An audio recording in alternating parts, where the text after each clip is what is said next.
This year, we are leaning into our gardens and our homestead like never before. These past 2 months of being and participating in the Three Rivers Pantry Challenge has taught us the importance of getting off of the food systems that are in place today. In case we haven't met, my name is Lisa, and I'm the voice from the 2 Acre Homestead podcast. I'm a wife, a mom, a homesteader. My husband and I have been married for many years. We started homesteading back in 2013 in downtown Phoenix, Arizona. And now we are homesteading in the rural countryside of southern Arizona on 2 acres. That's the name, 2 Acre Homestead. These past 2 months, I have been participating in the Three Rivers Pantry Challenge. And in truth, I've been participating in that pantry challenge religiously for the past 4 years, 3 to 4 years now. And every year that I participate in that pantry challenge, it teaches me new things, new skills as far as how to cook the things that I preserve, how to extend my pantry, and how to store things in my pantry. I'm not perfect. I'm a busy mom. I have lots of little people in my house, and sometimes I get it right, sometimes I don't. And that's just life. That's just family life and how it goes. This year, however, my husband and I are on high alert. The reason why we're on such a high alert is he is in the tech industry. And if you have been listening to anything on the news, then you know that the tech industry is really just going through a lot of turmoil right now. He's been in the tech industry all of his working career.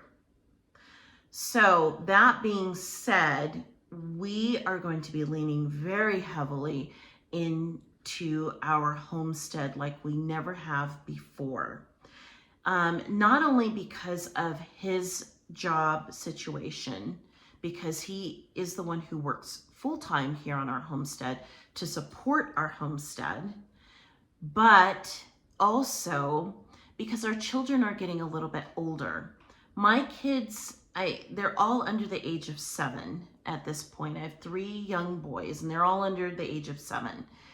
And as they're growing, they're able to help out just a little bit more. And if you've ever tried doing anything with toddlers, you know toddlers, their hearts are in the right place. They want to help, but they just don't have those fine motor skills. They're just not able to help because they're toddlers.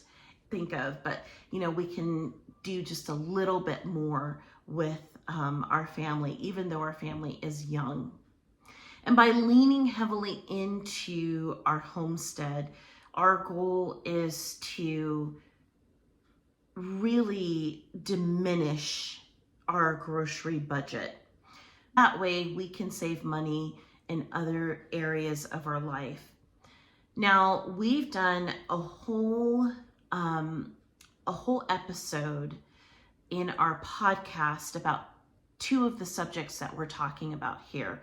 One is the financial storm. We've done a whole episode on that. We titled it, "A Financial Storm is Coming, You Better Prepare." And I will go ahead and link that in the show notes, the iCards above and the show notes down below to that particular episode. And also, I'll put a link to the episode asking the question, how to start homesteading inexpensively. I will put that up above and down below. We talked in depth about how to homestead inexpensively.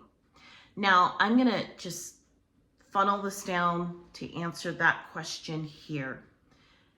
Because if you're following along with us, you are probably either thinking about homesteading or you've already been homesteading.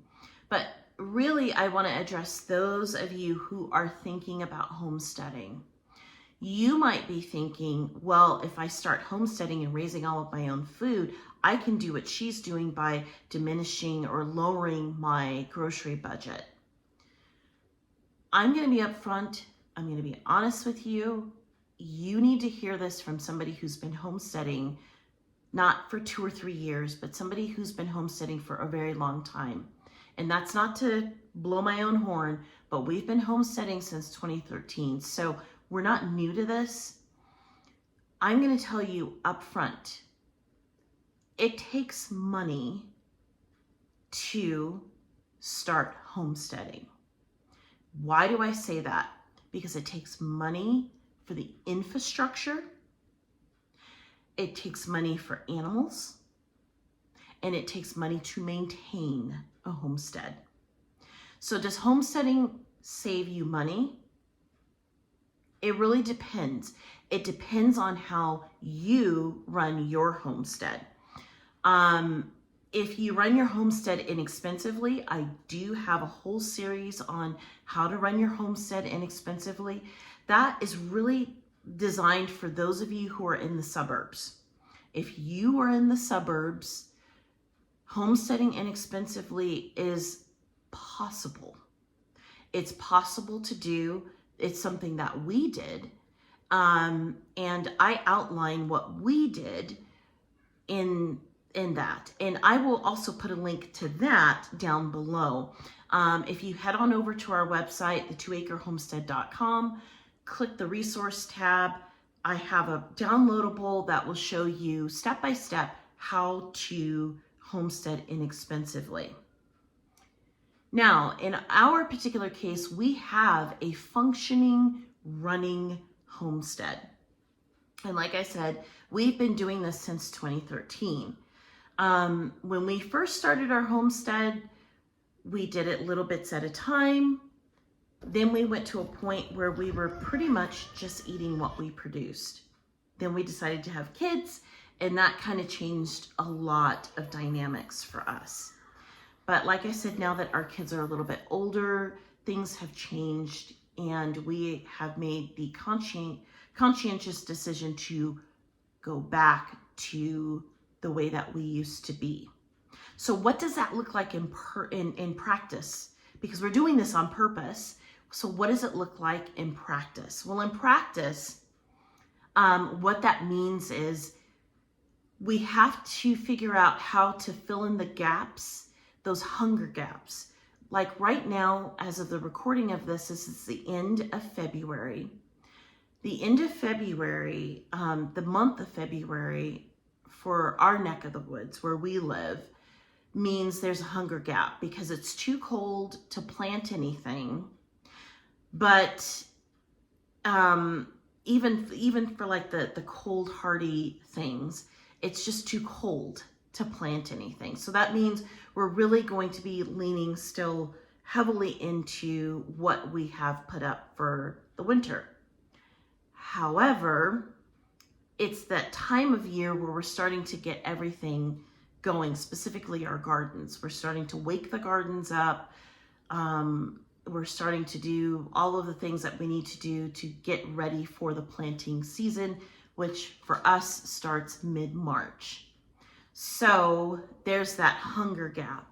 So I like for my family to eat fresh vegetables at least once a day. So that means I'm going to be sprouting seeds.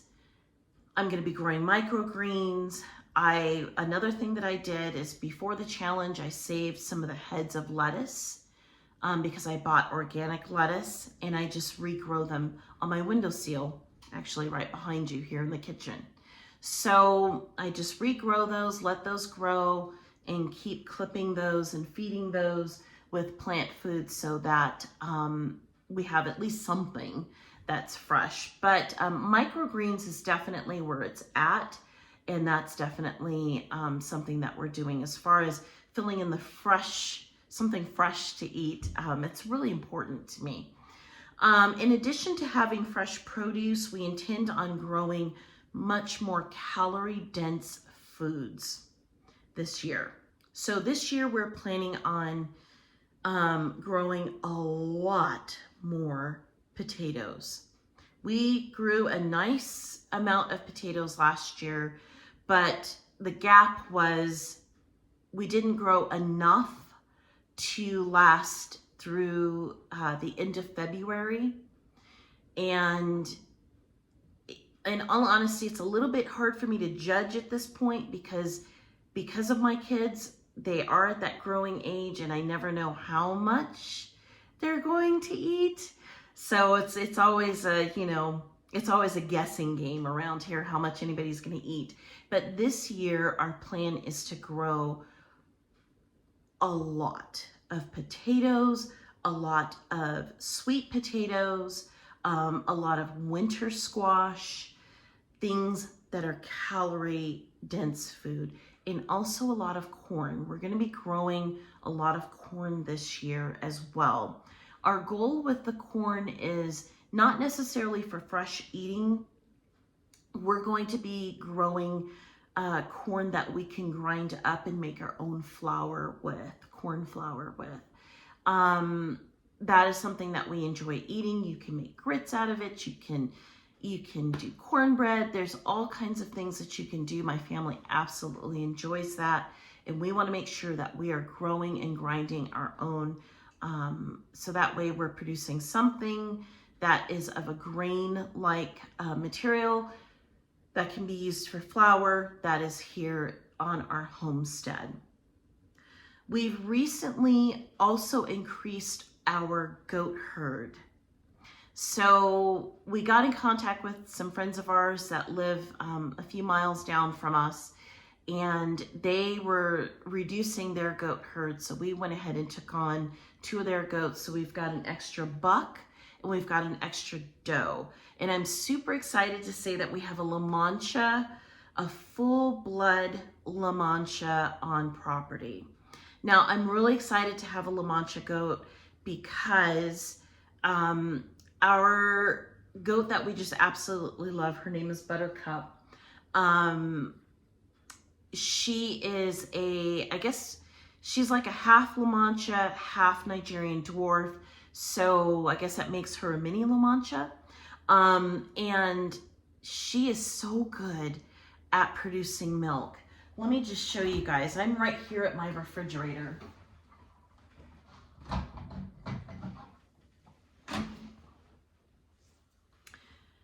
This is a half gallon of milk, and this is in 2 days. This girl has produced a half gallon worth of milk, and that's just one goat.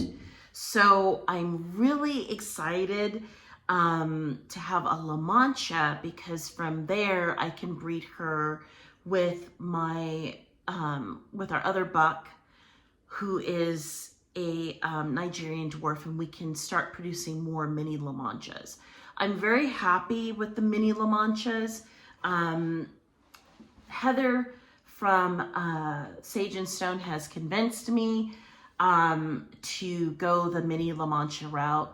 So I'm really excited to have her here on our homestead. And that's because she will be producing much more milk than our mini La Mancha, but she'll help produce more mini La Manchas here on the homestead. So we've increased our goat herd because of the milk that we're looking to produce here on the homestead. For us, we have made the final decision as a family that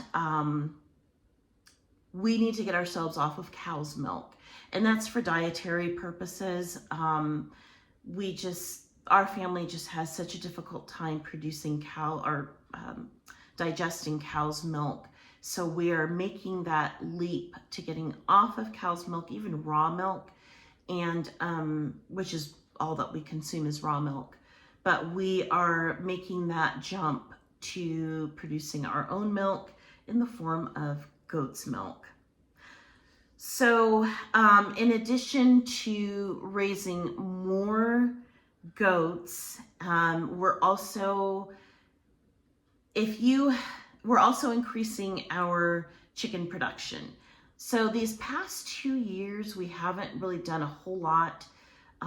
We haven't processed a lot of chickens. We have been producing chickens for a very long time now. And what we normally would do is we'll go to a hatchery, we'll order our chicks, and, we'll grow them out. And then, last year and the year before, we decided we didn't want to do that anymore. And we still feel very, very firm in that decision. We don't want to do that. We've been fortunate enough to create a closed loop, what we like to call a closed loop system here on our homestead. And our chickens are a very closed loop system. What does that mean? That means we don't have any outside inputs in our flock. So we don't have to go to a hatchery. So what we do is we raise dual purpose birds. Now we have settled on we'll either raise the Sussex, speckled Sussex, barred rocks, and Jersey Giants is what we're into these days. So what we like to do is, now that it's spring, and we know it's spring, even though this is the end of February, around these parts, it's spring because our chickens are starting to produce lots of eggs. If you homestead like we do, where we don't give our chickens lights or anything like that during the winter months, we let their bodies do whatever their bodies are going to do. And by allowing our chickens' bodies to have a rest during the winter months, because it's dark, so they don't produce as many eggs, by letting our chickens have that rest, they're able to tell us when it's spring. And here, these past 2 weeks, our chickens have been producing lots of eggs. So that tells us it's springtime.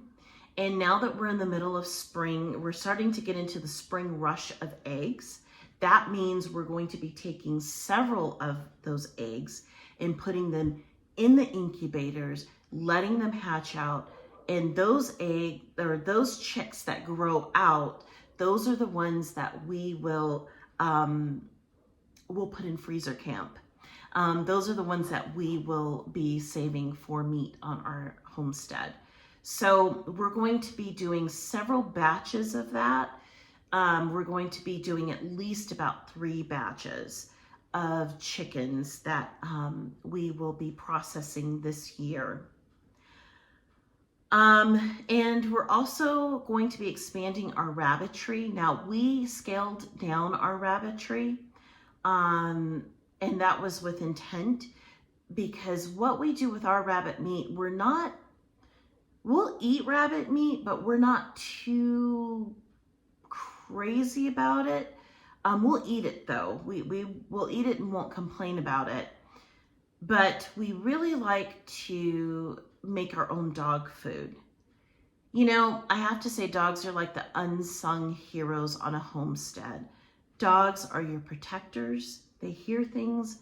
If somebody's coming, your dogs are going to be right there. They know. They hear what you can't hear. They smell what you can't smell. They know who belongs here. They know who doesn't. And so they protect the animals. They protect the kids. They protect the whole entire homestead.